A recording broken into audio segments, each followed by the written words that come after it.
Well, it's Friday, but it's going to be an intimate Friday because it's just you and me. Today, about 7 different subjects and your phone calls. Let's get it started in here. Let's get it started. Let's get it started in here. Let's get it started in here.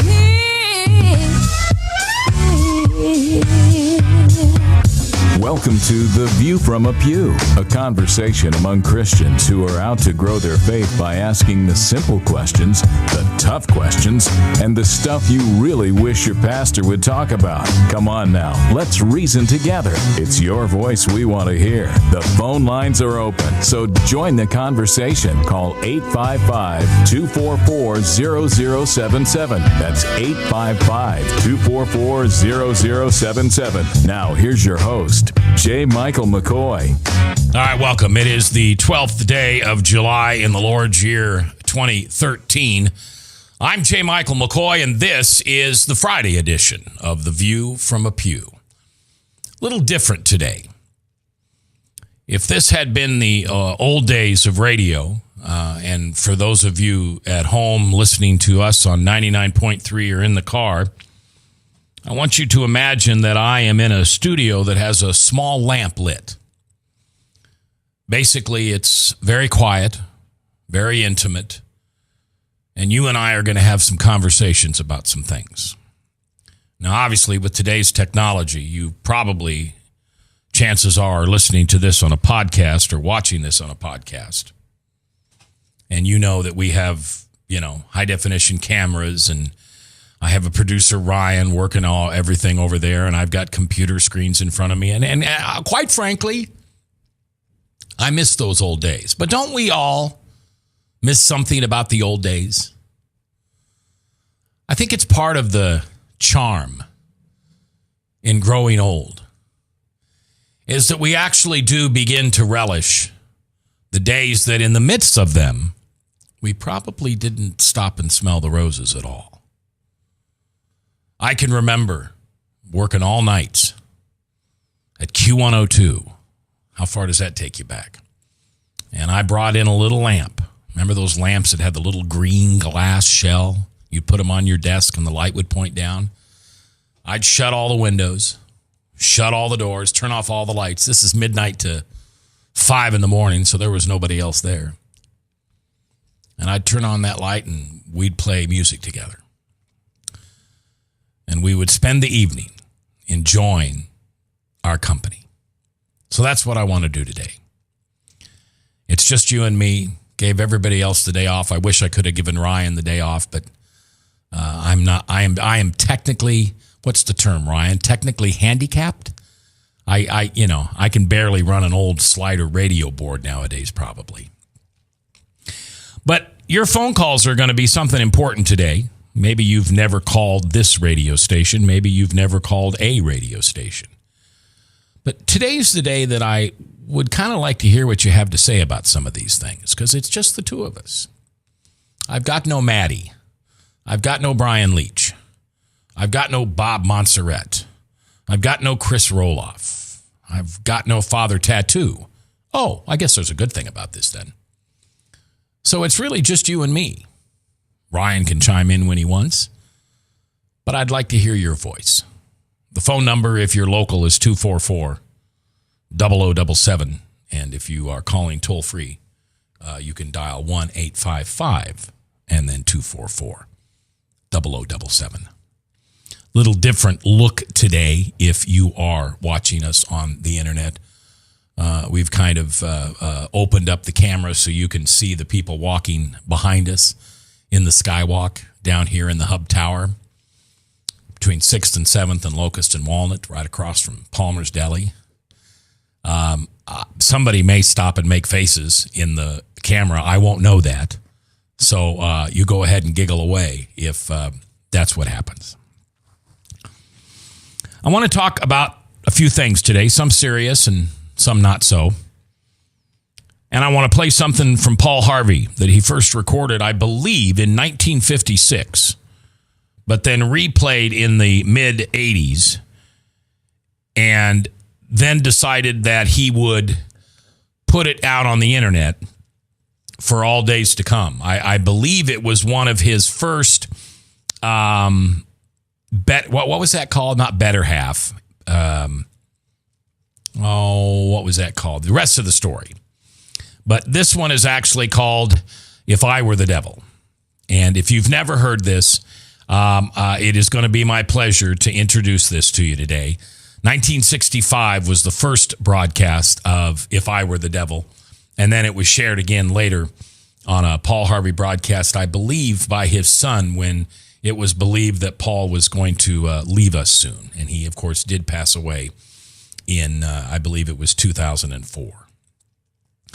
So sit back, some audio fun today, some back and forth comments about some other things going on, including, I just want to talk a couple minutes about the pro-life movement. I just want to share what's kind of heavy on my heart. I want to just ask a tough question, and I'll ask it now.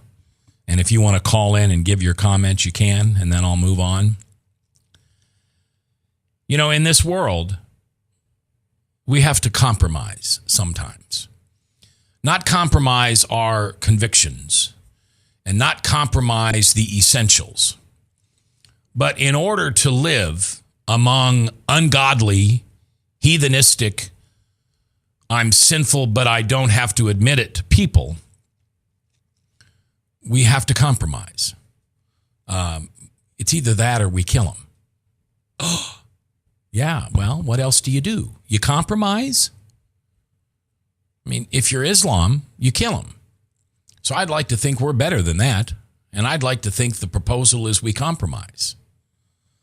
Is it time for the right, for the conservatives, for the church to stand up and say, all right, 0.4% of all abortions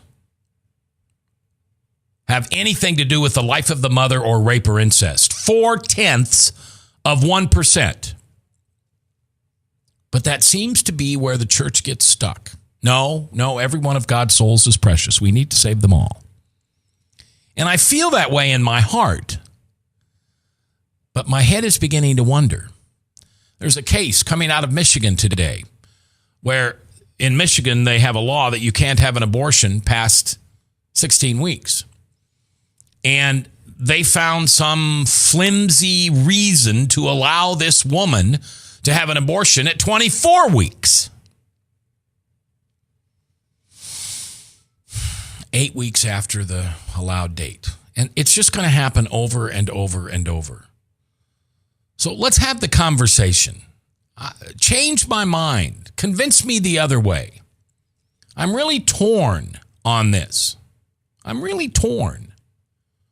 What if we just said to the pro-choice group, okay, abortions are legal for incest and the life of the mother.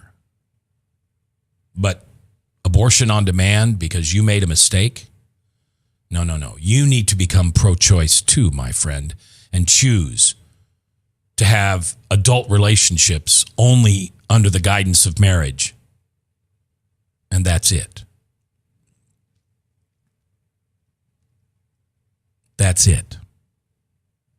And stop the slaughter, the genocide of unborn children at will. Phone lines are going to be open. You can think about that. If you've got any comment on that, I want to hear it. Also want to say happy birthday to one of my favorite ladies on Facebook. I've never met her face to face, but Jill King turns, I think she's just a couple over 21 this year. But Jill King at King's Christian Bookstore in Boone, Iowa. Happy birthday. And if I had any type of voice other than a speaking voice, I would sing to you. But anyone who's ever heard me sing happy birthday is cheering that I'm not even thinking about that right now. The other case that's got everybody thinking right now is the George Zimmerman case. I couldn't help but watch it on TV. Now, the fact that it was on Fox, CNN, MSNBC, Headline News, and probably someplace else, all live today. It's either a slow news day or they know what I know and what you've known for a long time. The George Zimmerman case is a media-driven, race-based case. Agree? No?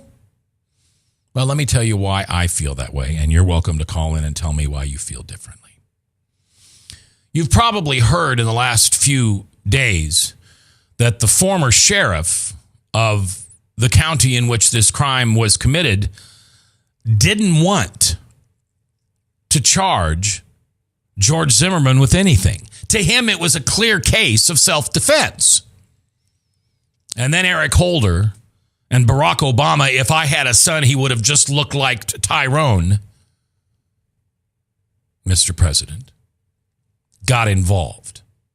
There's a paper chase. There's a trail that shows how they got involved.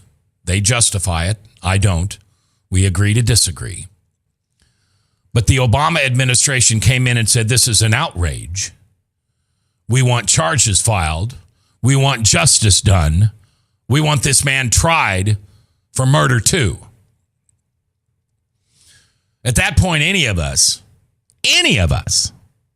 who understand the legal field and criminal justice at all knew that that was an unwinnable case for the prosecution. This was not murder too. This is at best manslaughter. The difference? Huge. Manslaughter can be just a few days, few months, few years in prison. A lot of times manslaughter is probation because it was so accidental. Many times you'll see vehicle homicide where they're charged with manslaughter because one car hit another car and it wasn't anybody's fault. The rain was coming down. The weather was uncontrollable. A deer ran across the road. But we in America feel someone must be held accountable. And so we choose you. Now, there's a whole tinfoil hat theory behind the George Zimmerman case that a lot of people don't want to think about. The tinfoil hats are saying the Obama administration wants civil discourse, civil unrest. They want to put martial law into effect. They want to garnish these people who would be so violent to a not guilty verdict. And they want to round them up. And they want to put them where they can control them. Not unlike most countries do when civil unrest breaks through. And you've heard the rumors. FEMA, 80,000 camps prepared across the nation. Incinerators, not intended to burn garbage, but intended to burn humans. I know, that's tough to hear, but that doesn't mean it's not the truth. A company that makes incinerators in Reno, Nevada, sold to the government thousands of incinerators. Could have saved us a ton of money to buy the ones that just burned garbage, but instead, they bought the ones that mortuaries buy for cremation. Why? Why would the Obama administration insist that a simple self-defense case between two minorities in a county in Florida be tried? Well, Mr. Obama has shown us one thing and one thing truly. It's his way or the highway, even if it's unconstitutional. And we'll get the media on our side. And so the shiny silver spoon, which yells Zimmerman is guilty, is waving, while the intent is to drag all the food eaters and welfare recipients into one place and turn America into the socialist country that they want. We'll talk about that and more later, coming up. choose to obey the power of sin, it leads to death. If you choose to obey obedience, it leads to righteousness. Forgiveness is just the beginning of life in Christ. God wants us to live for Him now. And because of Jesus Christ, the gospel was preached, and you and I are blessed today because of Abraham. Did you know that? We're blessed. Experience Truth, 99.3 FM. Yes, now your favorite programs on Webcast One Live can all be watched and listened to on any Android or Apple device. Your phone, tablet, or iPad.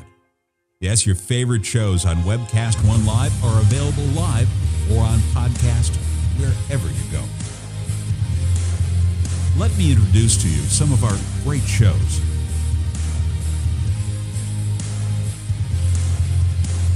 I'm Michael Libby. I'm the host of Insight on Business, the News Hour. We're seen live at 8:45 each Monday morning at Webcast One Live or whenever you want on my blog or on the internet. So what qualifies me to talk about advertising, marketing, and consumer trends? Well, it's my business. Insight Advertising, Marketing, and Communications has helped dozens of companies, small, medium, and large, learn how to use advertising correctly. And we pass that information on to you each and every week. Hi, I'm Doc. You listen to me every Tuesday from 6 to 7 p.m. on Doc and Lefty Radio podcast program, where we discuss all the relevant topics of the day, including state, local, and national politics. My partner in crime, Lefty, often likes to have a little bit of conservative justice served upon him, so please turn in for the fireworks every week from 6 to 7 p.m. on Tuesdays at webcastonelive.com. Thank you. So when you want to watch your favorite Webcast One program, remember, there's an app for that.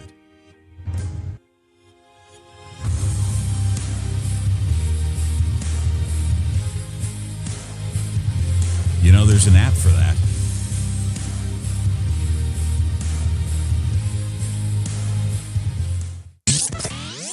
From the RE/MAX Real Estate Concept Studios, this is Webcast One Live. Whether you're 10, 25, 50, 80 years old and beyond, everyone needs to live within their means. I'm Tom Coates with Consumer Credit of America. For almost a quarter of a century, we've helped people of all ages learn to manage their personal finances to benefit them far into the future. When problems arise, we've got the experience you need to make those debt problems go away. Got financial problems? Call Consumer Credit of America. We've got questions. You've got the answer. Join the conversation. It's your voice we want to hear. So call 855-244-0077. Now, here's J. Michael McCoy. All right, 21 minutes after the hour on this 12th day of July in the Lord's year 2013. I'm J. Michael McCoy, and this is The View from a Pew on Friday. A little something different today. It's just me and you. No Maddie Smith, no Bob Montserrat, no Dr. Michael Hartwig, no Chris Roloff, no Brian Leach, no Father Tattoo. Well, I guess there is something good about it. Just you and me. Ryan's producing. Ryan can step in when he wants. But today it's just kind of a conversation on several subjects between you and I. A little later, Darryl Strawberry. Do you remember him? The famous New York Mets, who now when you walk into his home, does not have not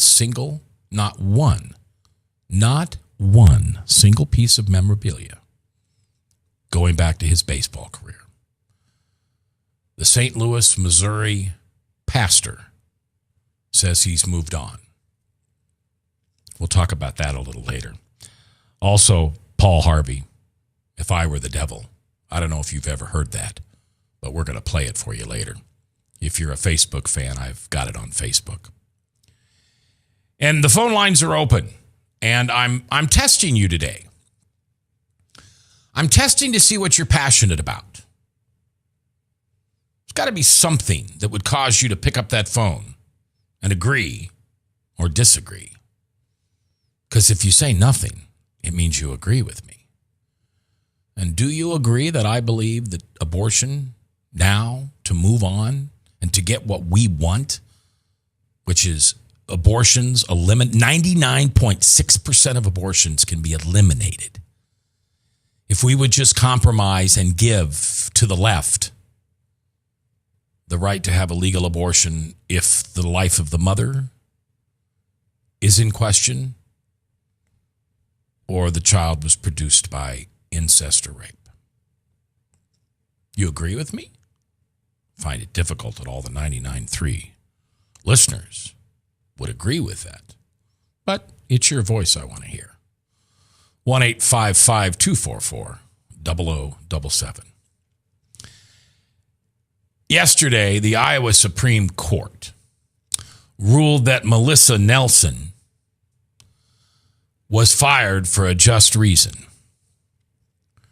Melissa Nelson is the young lady from Webster County that was a dentist assistant that was so irresistibly sexually beautiful and wonderful that the dentist, who was a devout Christian in the community, feared that his lust for her would outweigh his Christ-like heart, and he would do something naughty, something that might lead to an affair. Well, you would tell me that that's illegal. Actually, it's not. It's a right-to-work state. I can fire you for almost any reason. You can be fired for almost any reason. But when I first heard this many months ago, I thought that cannot be. And then I got to thinking. A dentist is a small business person. I'm a small business person. If I was working around someone who I had lustful thoughts about, and for those of you that are not plagued with the sin of lust, please count your blessings. There are those who are, and it's not a fun life, especially when almost anything goes in America. But if I had an assistant, if I had someone that I was bending over, working directly in front of, you know how dentists and their assistants work. They're on top of each other. They're right there. Many moments of solitude and quiet and loneliness. Times when they're alone together. If I were to go home and tell my wife that I was really having feelings for, well, let's just say in this case, Father Tattoo, and that my lust button was going off and I didn't know if I could control my urges, and my wife said, well, macaroni, you better figure that one out, I'd probably get to the point where I'd let Father Tattoo go. And that's what the Iowa Supreme Court said the dentist could do. Is that right? Is that wrong? Should the Christian dentist be able to keep his lust to himself? Is that fair that Melissa Nelson is fired because she's gorgeous and sexy and lustful? I don't know. It's your voice I want to hear. You tell me. 1-855-244-0077. All right, we've got a phone call. Who's this, Ryan?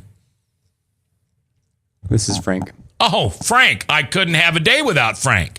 Frank, how are you? Frank, are you there? Yes. Yes. Hi, Frank. That's good. You can't have a good day without me. Can't have a good day without Frank. Have you revealed to Father Tattoo these feelings you have for him? Not publicly, but perhaps if he's listening. Well, I don't work with any girls. Do we have any girls here that I work with? I don't think so.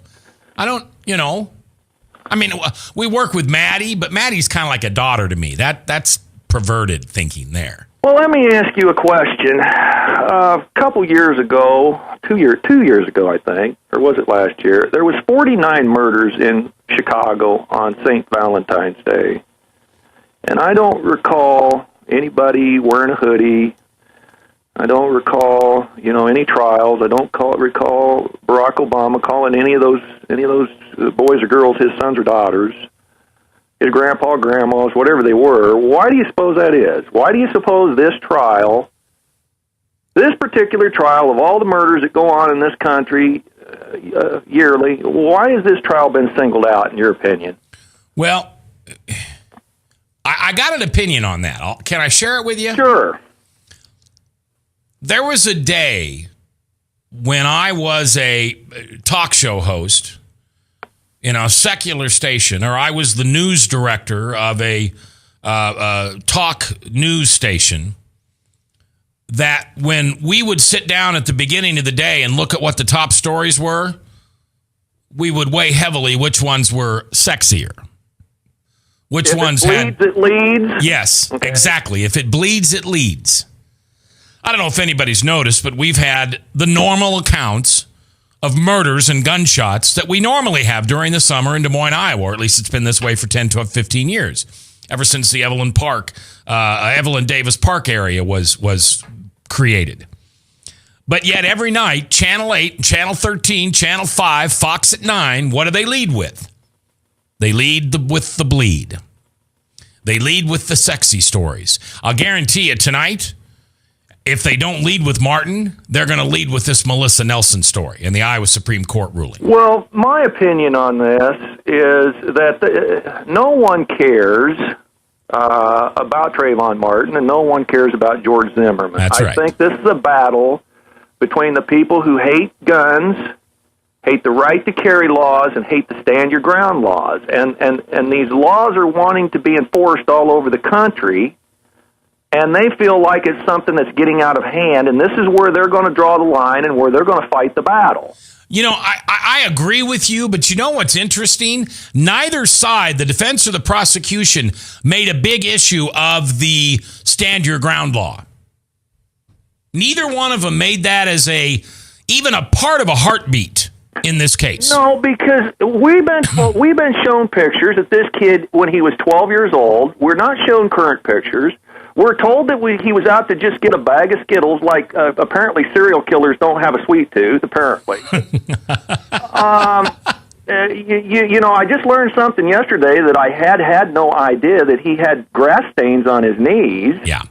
And George Zimmerman had grass stains on his back. Now, I'm assuming that this George Zimmerman ran him down, grabbed him by the shirt, blowed him away in the chest, and then Zimmerman promptly fell on the ground, got grass stains all over him, ran up and slammed his face into a brick wall and broke his nose and scraped his head so that he could make all this look like this was Trayvon Martin's fault.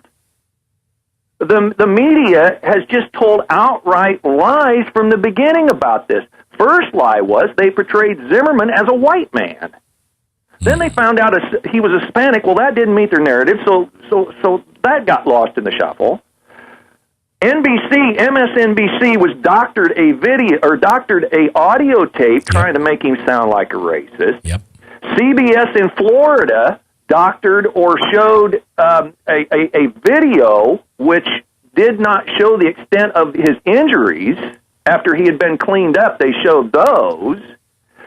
They progressively lied about this from the very beginning. They've contaminated the potential jury pool by going out and saying this was just some young 12-year-old lad out to fill a sweet tooth when this dastardly George Zimmerman, this wannabe cop, profiled and killed him. And this story is just absurd. But yet Obama speaks that this is his son. So all the media, except for Fox News, runs and says, well, what can we do? How high can we jump for you, Mr. Barack? And they go out and they try to make this guy guilty before a witness is called. I think it's interesting that the judge addressed Mr. Zimmerman directly. Yeah. At one point, you don't do that. Well, supposedly the first judge was let go, or I won't say let go, but the first judge that was going to try this case that they had lined up on the docket for this thing apparently had some grudge against Zimmerman. So they've got this other judge. I think this judge has been hand-selected, And I think that they, and then in the midst of it yesterday, they tried to throw in, well, take your pick. If we can't prove to you a first-degree murder, we can't prove to you second-degree murder. Right. Let's prove to you third-degree manslaughter, child abuse. Yeah, I know. I caught that. And also, I'm just going to make a rude statement. Did you happen to notice that the judge looks a lot like Tommy Boy? Seriously. No, but she... Go back and look and compare a picture side by side. Yeah. Well, she just looks like a mean, angry feminist to me. I mean, I don't know what she's like when she goes home, but she just looks like a mean, angry woman. And I just don't see how this guy's going to get a fair trial, because the media has been, the jury pool was contaminated right off the get-go. So how do you select a jury from a contaminated pool of people? And then they're just insisting that this man be charged with something when the cop said, I didn't find him lying. Right. And in fact, they didn't even want to charge him. All right, real quick before we go to break, the jury has been out. It's been out since 1 o'clock our time. What do you think? Is he going to be guilty or not guilty? Well, you never know with the jury, because a jury can just do complete opposite of what you think they're going to do. But there's no way the case should ever been brought. I think if anybody heard Mark O'Mara, if anybody would like to go find where Mark O'Mara shot down their case and tried to get the trial acquitted, that's the thing to watch, because he totally disproved and blew the prosecution's case out of the water, and the judge said, no, I'm not going to go for the no acquittal. All right, Frank, I appreciate it. We're coming back. Darryl Strawberry and then Paul Harvey, If I Were the Devil. Live here on a special edition, View from the Pew, because it's just you and me. Live on 99.3. This is KTIA Iowa, powered by webcast1live.com. From the RE/MAX Real Estate Concept Studios, this is Webcast One Live. I'm Brian Leach, owner and general manager of Service Legends. I brought along a couple of the home comfort heroes. Hi, I'm Tammy Wells. I am Nick Wondershide. I'm administrative manager. I'm the senior technician from Service Legends. It seems like every good thing, when you feel it to the bone that it's good, there's a lot of hard work put behind it. I don't think that you can fake it and have it turn out good. You know, if we seem like, okay, that's just weird, it's just a furnace, why would you believe so deeply in a furnace? It's not just that, we want to show the world that you can have good service. Yeah, I mean, it's got to be, it's your home. It's built into our daily trainings, it's built into our culture, that we're going to do whatever it takes to have each client say they love us, period. That's why we spend all the hours in the training that we do. And if we guarantee it's going to be a good experience for you, or else it's free, what type of work do you think we're going to do? There is a guarantee. Temperature selection guarantee, fixed right or it's free guarantee, comfort guarantee, best value guarantee. All of these guarantees hold us accountable to ensuring that we exceed your expectations. And if for whatever reason we'd fail and we can't make it right, we guarantee all of those guarantees with a 100% money back guarantee. I mean, if you don't think that your technician can fix it right, are you going to say that to a client? No. You don't have to worry about having a technician come to your house. We drug test, background check all of our team members. We put safe people in your home. Each and every one of our service techs, 400 hours a year in training. You tell it the minute they walk in the door. They know what they're doing, they've done their homework, and they actually truly care about what you want. Because at the end of the day, you're the person that makes sure I have a job. They're going to be listening. They're going to want to know what your challenges are. Then they're going to come and give you options, and you get to choose. If I'm there to help and I make it easy and painless, I did my job right that day. Well, when it comes to your comfort, safety, and your family, you don't necessarily go buy the most expensive, but you get the most bang for your buck.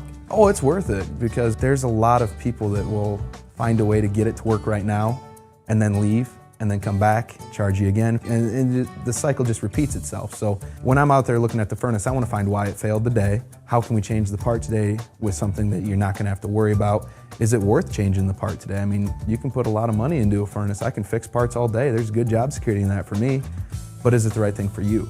I get a lot of the phone calls of after the technicians are there. They're just in awe. They're like, wow, you guys are great.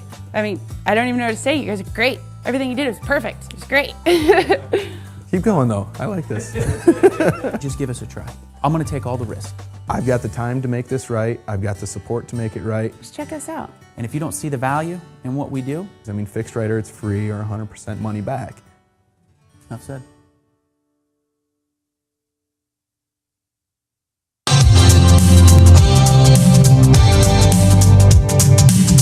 We're the ones in the pew, not pulpit. Come on now, let's reason together. The phone lines are open, so call 855-244-0077. Now, here's J. Michael McCoy. All right, it's the 22 minutes before 4 o'clock here on the 12th day of July in the Lord's year 2013. I'm J. Michael McCoy, a little different type of show today. There's just you and me and Frank. No Bob Montserrat, no Maddie Smith, no Brian Leach, no Chris Roloff, no Father Tattoo. Okay, there's some good in it. Ryan's producing, but he's going to be quiet today. I didn't tell him he had to. He can talk whenever he wants. He's just kind of the quiet. By the way, single girls, Ryan's a hot-looking guy. Pretty smart, too. Just saying. Looking for a good Christian man. You know, I'll arrange a date. That would make me the matchmaker. ChristianMingleLocal.com. A little while later, I'm going to play for you something that was first aired in 1965. Some of us are old enough to remember that. 40, 45, 48 years ago. Oh, my. And it's Paul Harvey and If I Were the Devil. And if you don't get a chance to hear it on the air, I've got it on my Facebook page, so you can look it up on there. And by the way, if you're not a member of Facebook, because you don't want to read where Barbie's at over the noon hour, or if Bob got mad because of what his boss did, that's not what Facebook's about. You can avoid all that. If you don't want to be known who you are, then just, make up a name, attach it to an email, and get a Facebook account. I know a lot of people who have Facebook pages, and they have a fictitious character. They're not trying to deceive you. I'm not one of them. I promise you that. They're not trying to deceive you. They just want to watch. They do. They just want to watch. And they don't want anybody to know they're watching. I don't know if that has an integrity issue for you. It's kind of like window shopping, and then the clerk says, "Can I help you?" And you say, "No, I'm just looking. I'm just looking." Oprah Winfrey, the has-been media mogul, has announced her next big get. Entertainment Weekly is reporting that when Lindsay Lohan gets out of rehab for the 237th time, Oprah Winfrey has landed an exclusive interview. Now, that's great, and I like Oprah. I honestly thought Oprah Winfrey was going to take over for Barbara Walters. I really thought she was, but she decided to start the Oprah Winfrey Network, OWN, and we don't carry it here locally on Mediacom, but I think I'd watch it because she's got good programming, and I like Oprah. She's a good interviewer. I don't like her universal spirit, there is no Jesus stuff. But that doesn't mean I, dislike people. If I disliked people who didn't love Jesus, then I wouldn't have a lot of friends. But that'll be fascinating to see if Lindsay Lohan... See, for those of us in recovery, we can smell a fraud a mile away. I mean, you're sitting in a meeting, a 12-step meeting, and this guy comes back from rehab, and you know within the first 2 minutes of whether this guy got it or not. And I may just buy a pay-per-view. I don't know. I can't wait to see well, of course, it won't be the raw tape. It'll be what Oprah wants you to see. I'd love to see the raw tape of the first couple minutes of the Lindsay Lohan. Because I think that, I don't know. We'll see. I'm not going to judge. I do enough judging in my life, and it's too sinful the way it is. So for right now, I won't judge. And I'll just see. Maybe sooner or later, this woman's going to have to get it, or sooner or later, she's going to die. I mean, there's just no two ways about it. When you're who Lindsay Lohan is, when you're who Elvis Presley is, when you're who how many names do you want me to mention that you know because it's a national name compared to the thousands of people you don't know because they weren't a celebrity? They chose to die. Paul Gray, our own bassist from Slipknot. He didn't die because some doctor over-medicated him. That's horse hockey. That's somebody trying to blame somebody for somebody else's responsibility. When you're an addict or an alcoholic, you either choose to live and get well or you choose to die. And if you choose to die, you may not say, I choose to die. You may say, I'll ease off. I'll mix my gin with water rather than tonic, or I'll go to wine, or I'll just have 3 glasses a night, and the glasses happen to be 24 ounces on the rocks. No splash.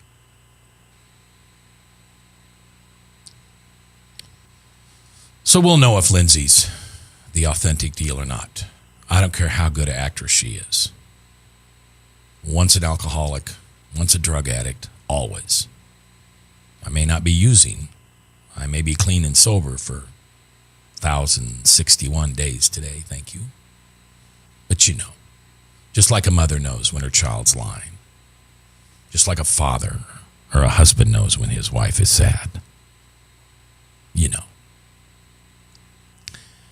Darryl Strawberry has reinvented himself as the most incredible man of God.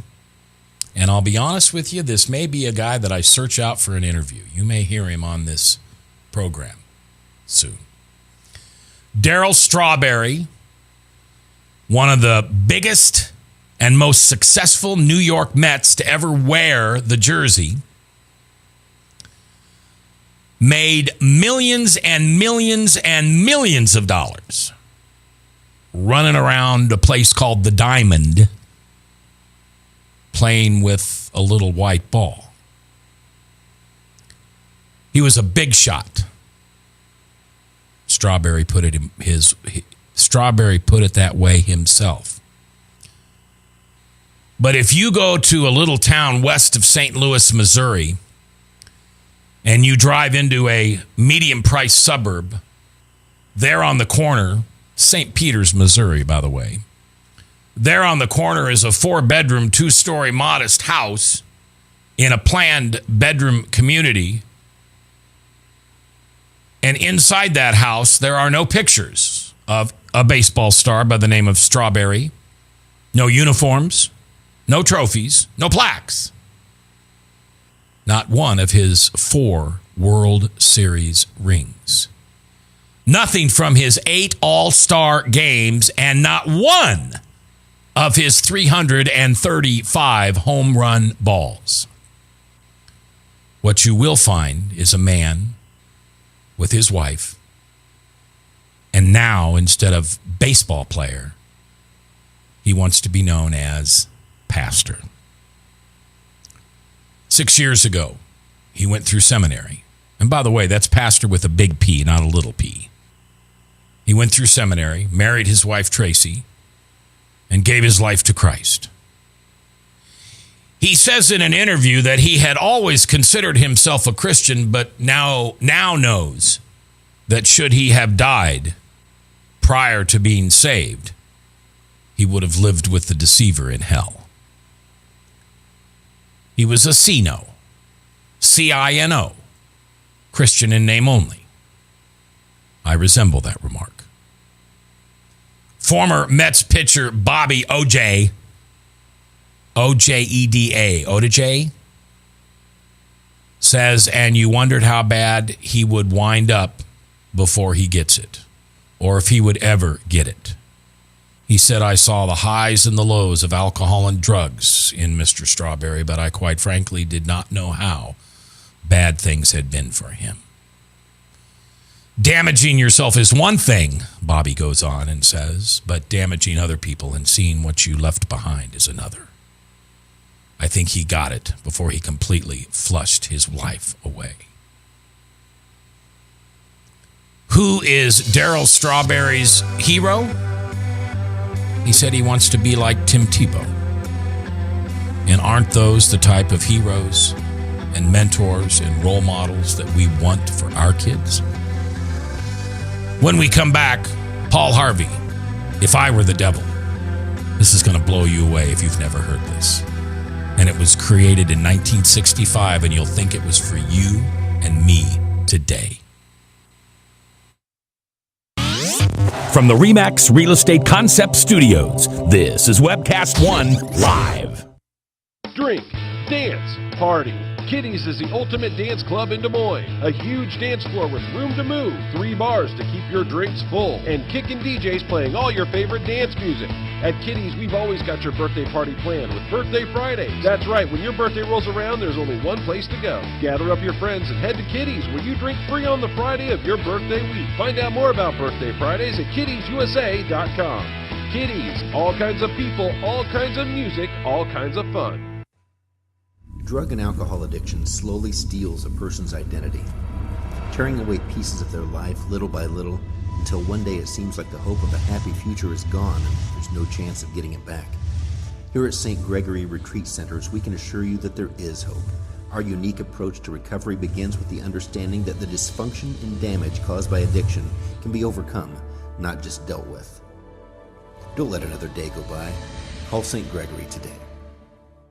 If you choose to obey the power of sin, it leads to death. If you choose to obey obedience, it leads to righteousness. Forgiveness is just the beginning of life in Christ. God wants us to live for Him now. And because of Jesus Christ, the gospel was preached, and you and I are blessed today because of Abraham. Did you know that? We're blessed. Experience Truth, 99.3 FM. From the RE/MAX Real Estate Concept Studios, this is Webcast One Live.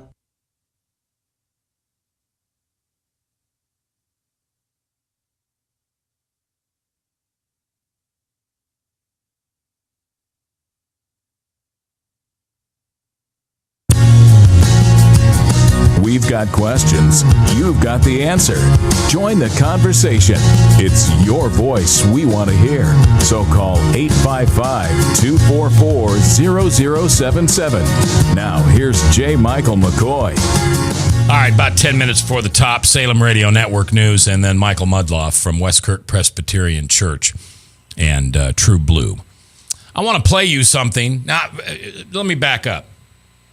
Paul Harvey, before I ever thought about being in radio, Paul Harvey was one of my heroes. And I think I probably got that from my mom. Because every morning, Monday through Friday, Paul Harvey would come on WOW, 59 WOW. I always wanted to say that. 59 WOW, Omaha. The Jimmy O'Neill Show, 7:20 in the morning. Paul Harvey would come on. And then he always, and that would be a short 5-minute broadcast. And then he had his 20-minute broadcast at noon. It might have played at a different time in your hometown, but Paul Harvey was a mainstay. I loved him. He truly was one of a kind. This was his broadcast from August of 1965 called If I Was the Devil. And I want you to listen to how much it applies to us today. Let's roll. If I were the Prince of Darkness, I'd want to engulf the whole world in darkness, and I'd have 1/3 of its real estate and 4/5 of its population, but I wouldn't be happy until I had seized the ripest apple on the tree. V. So I'd set about, however necessary, to take over the United States. I'd subvert the churches first. I'd begin with a campaign of whispers. With the wisdom of a serpent, I would whisper to you as I whispered to Eve. Do as you please. To the young, I would whisper that the Bible is a myth. I would convince them that man created God instead of the other way around. I would confide that what's bad is good and what's good is square. And the old, I would teach to pray after me, Our Father, which art in Washington. And then I'd get organized. I'd educate authors in how to make lurid literature exciting so that anything else would appear dull and uninteresting. I'd threaten TV with dirtier movies and vice versa. I'd peddle narcotics to whom I could. I'd sell alcohol to ladies and gentlemen of distinction. I'd tranquilize the rest with pills. If I were the devil, I'd soon have families at war with themselves, churches at war with themselves, and nations at war with themselves, until each in its turn was consumed. And with promises of higher ratings, I'd have mesmerizing media fanning the flames. If I were the devil, I would encourage schools to refine young intellects, but neglect to discipline emotions. Just let those run wild. Until before you knew it, you'd have to have drug-sniffing dogs and metal detectors at every schoolhouse door. Within a decade, I'd have prisons overflowing. I'd have judges promoting pornography. Soon I could evict God from the courthouse, then from the schoolhouse, and then from the houses of Congress. And in his own churches, I would substitute psychology for religion and deify science. I would lure priests and pastors into misusing boys and girls and church money. If I were the devil, I'd make the symbol of Easter an egg and the symbol of Christmas a bottle. If I were the devil, I'd take from those who have and give to those who want it until I had killed the incentive of the ambitious. What'll you bet? I couldn't get whole states to promote gambling as the way to get rich. I would caution against extremes in hard work, in patriotism, in moral conduct. I would convince the young that marriage is old-fashioned, that swinging is more fun, that what you see on TV is the way to be. And thus I could undress you in public, and I could lure you into bed with diseases for which there is no cure. In other words, if I were the devil, I'd just keep right on doing what he's doing. Paul Harvey. Good day. I would hand out narcotics. I would peddle alcohol to the fine men and women of this country. And I would change the pledge or the Lord's Prayer to Our Father who art in Washington.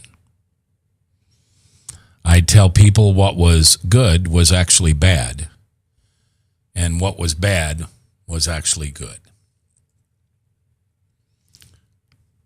1965, 48 years ago, 2 generations ago, Paul Harvey had the insight to what he thought this country would turn out to be. What if you were going to write If I Was the Devil? What would you write? I'd write that I would make sexual perversion the cool thing, and mutilating our bodies trendy, and covering our bodies with ink and piercings and punching holes in our faces and our ears would be sexually attractive. If I were the devil, I'd make it unnecessary to have a job that your neighbor needs and most of your wants. The government would supply you with everything they could to keep you addicted to your government. If I was the devil, I'd run for president. I promise you hope and change. That if you don't like the way things are, follow me, said the Pied Piper, and I'll give you everything that you've ever wanted. If I was the devil, I would tell you that marriage means nothing, and that lying down, as the good book says, with someone of the same gender is natural. That sin is hate speech. Jesus is a myth. And in the end, you are all you can believe in. And if you can't believe in yourself, then believe in me. That's what I'd do if I was the devil. Devil lived within me way too long. And I thank you, Jesus, that you rewarded. No, you didn't reward me. You saved me. I didn't get what I deserve. I got your mercy and I got your grace. And I'll never have to deal with that feeling of lost and pain ever again, thanks to you. I know what it's like to have a relationship with the accuser. And I was so silly, I thought it was God. So this weekend, write a gratitude list. Make it from A to Z. Everything that you're grateful for in your life. Everything that the Lord has blessed you with. The Holy Spirit lives within you. And that our Son and Savior, Jesus Christ, walks with us, footprint by footprint, even when we're not aware. This weekend, just do me one favor, would you? Just